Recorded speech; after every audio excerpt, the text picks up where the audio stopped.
Now we are going to see the one of the main thing, that is the Blue Rebellion. Means the peasants started, the riots started to refuse to do to cultivate indigo.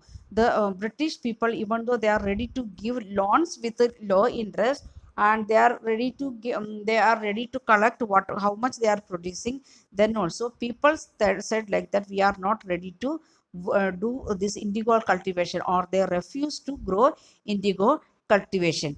As the rebellion spread, the riots refused to pay rent to the planters. They are not ready to give rent to the planters and attacked indigo factories. They started to attack. How? What all weapons they had: sword, spears, bows, and arrows. Even ladies, they are going with kitchen utensils. It means what all things are available in their hand in their nearby area, like the things they are taking and going and attacking the factories of indigo. And who worked for the peasants were socially boycotted. If the people, those who are the maximum people, they are they refuse to work for a company. Those who are say like that, okay, we are ready to work, they got boycott from the society. They was alienated in the society, and the group was we was calling them the people those who worked for the planters. We are calling them gomastas, the agents of the planters. Those who are working as the agents of planters, we will call them gomastas. It is used to ask one more question, who is gomasta, or fill in the blanks like that, or naming the agents of what do you mean by gomastas, like that question used to ask. So gomastas means the agents who are working for a company or the planters. Who came to collect rent were beaten. To them also, the gomastas, when they came to the villages for collecting rent, they got beating from the common people or the rights.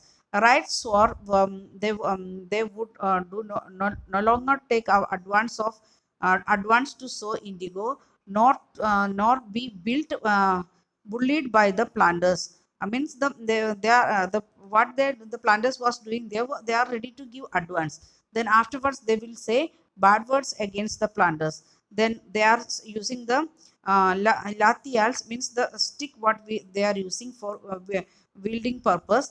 That was that were used to bring by the planters, that started to take by the planters. Then clearly, the indigo system was intensely oppressive in different reasons. Especially, the company is not the planters; they are not ready to give enough wage or enough money money for the crop. So people understood that is very oppressive. And but those who are oppressed do not always rise up in rebellion. The people, those who are getting oppression each and every time, they won't come. But when they are getting time, they are coming to that particular point, that time they will come up and they will start the rebellion. When wherever you are seeing, we can see that one, the class war or the caste war, everything we can see like that. In 1859, the indigo riots felt that they had to support the local semindars and village headmen for in their rebellion against the planters. Means this rebellion started by semindars and village headmen because the advance and other problems. So the farmers, the rights, they understood that they want to support the semindars as well as village headmen.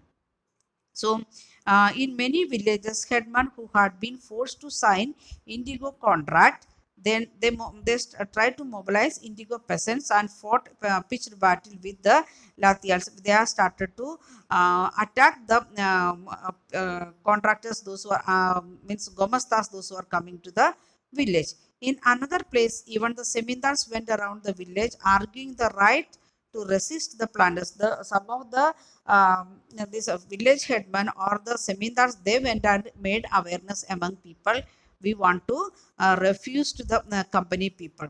Semindars was unhappy with the increasing power of the planters. Another reason, this planters, they are getting maximum power in their hand, and semindars and village headman's power is going down. So they got angry, and that was another reason for the blue rebellion. So first one, the riots, there was again they refused to do indigo cultivation. Then gomasta, because of that many problems they face. Second one, the oppressed situation of the society. Third one, the power of the semindars and village headman, it is decreasing. So they themselves taken the initiative to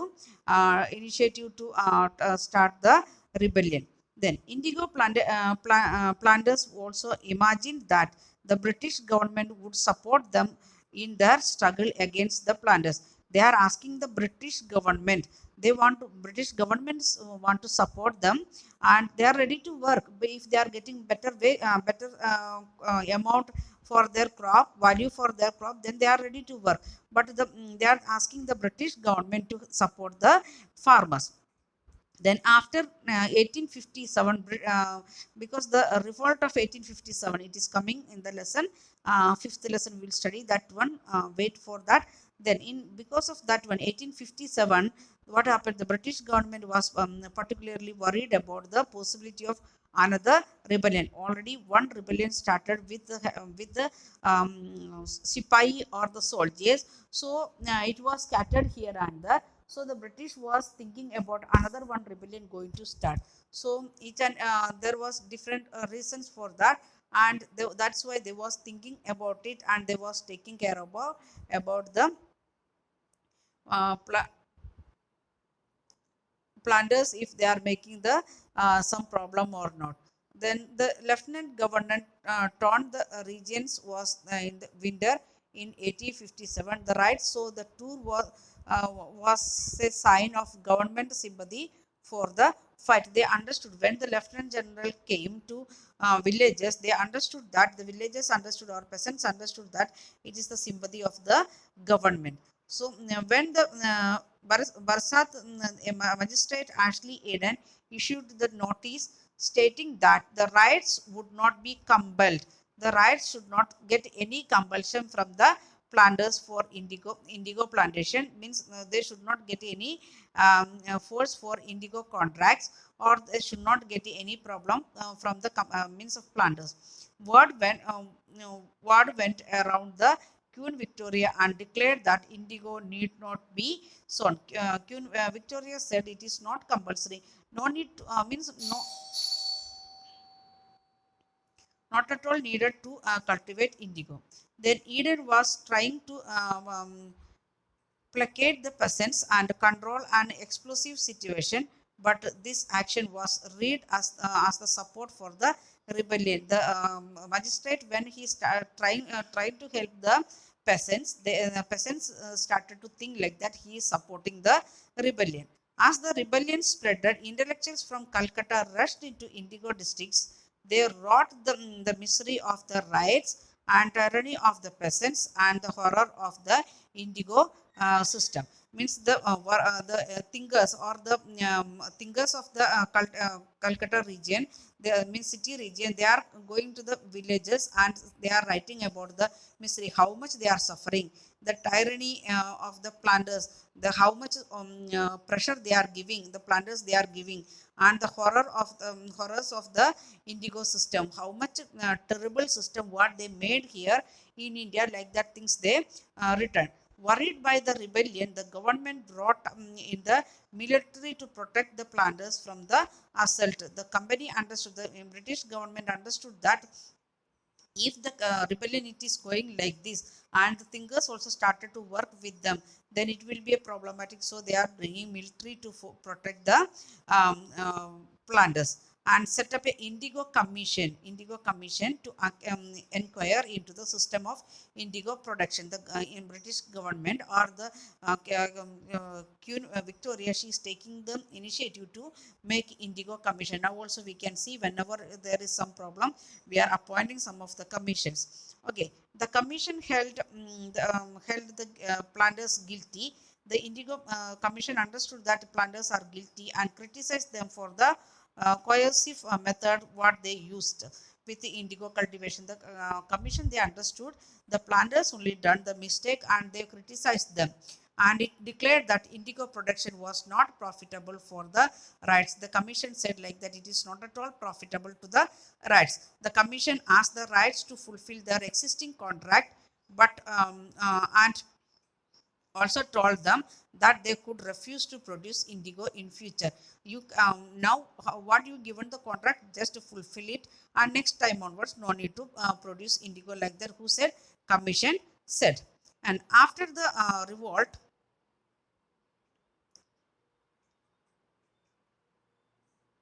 after the revolt, indigo production collapsed in Bengal. In Bengal area, indigo production it went down. But the planters now they're shifting from West Bengal to Bihar area with the discovery of the then with the discovery of synthetic dye in the late 19th century, the business was severely affected. Second problem, what happened? The synthetic dye means chemical dye they started to use. That's why the expansion of the indigo that was not at all needed. That was the condition. Then next one, Mahatma Gandhi, when he came, Mahatma Gandhi returned to India, and he visited Champaran, where, that is in Bihar, where the indigo cultivators were suffering, and he started to work with this indigo people in 1917, and that movement is known as Champaran movement. That you want to study in 10th standard, even coming lessons also you want to study where is Champaran, like that things we will study later. Okay. So what we have seen in this lesson, how the company they are starting their work from the countryside to means from the town to the villages. How they are started to make use the village people. They started to make use the village people. And first point what we studied, company they are becoming the divan. And second point, how they are thinking about how they will get revenue for the company. Then next point, what we said, like that improvement of the agriculture, and what are the problems they face. For that, what all two systems they started, new systems they started. One is the Raitwari system, Mahalwari system. Another was one is Monroe system or a Raitwari system. Then we study about the problems what they face. Then crops for Europe, for the European country, or for British people, what they need, that started to cultivate here in India. State-wise, different things they started. Then demand for Indian indigo. Demand for Indian indigo because of it was a very rich, fertile land we are having, and that cultivation it is reaching to 90 percentage in the starting of 19th century.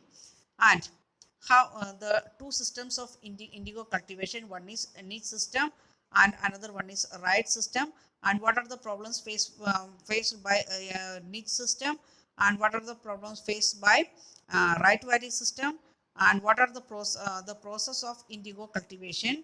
And they are starting the indigo planters, they are starting the rebellion. After the rebellion, how the British queen it is she's giving um, um, help to the people. These points we already discussed, and we can see some of the boxes like that. Indigo making in the West Indies. In West Indies, how they made indigo, that in picture wise also explanation also given here, and you can read that one. Then again we can see one of source of C, sources 3. And in that I would rather beg than a so indigo, means there are some of the people they are saying like that should not so the indigo, or some of them are asking to plant indigo. They source to a song from an indigo producing villages. What songs they are singing is a happy song or sad song. Then source one. Okay, we can see here the called brook on Bengal right. The peasants about that one. The like the source 1, 2, 3 that you want to read and understand what it is. It is general thing, but may ask questions from this also for exam. So we are winding up the video here, and your homework.